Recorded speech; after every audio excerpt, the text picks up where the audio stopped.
Hey guys, welcome to Help Screen, and today I'm going to show you how to repost on TikTok.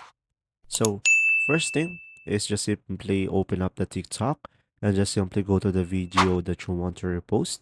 And here on the video, you can just simply go ahead and select the share icon at the bottom below the save icon over here. So just simply select the share, and from here, guys, you should be able to see here repost. It will be a yellow icon. So, guys, if you don't see the repost icon, sadly, the creator of the video don't have the repost option turned on. So, it will be depending on the creator whether the video can be reposted by others. So, just simply select repost if that's what you prefer.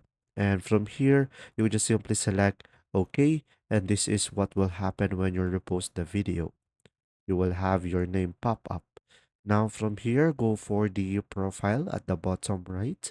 And from here, go for the repost. And from here, you should be able to see the video that you just reposted here on your profile. I hope this video helped you understand more, and thanks for watching.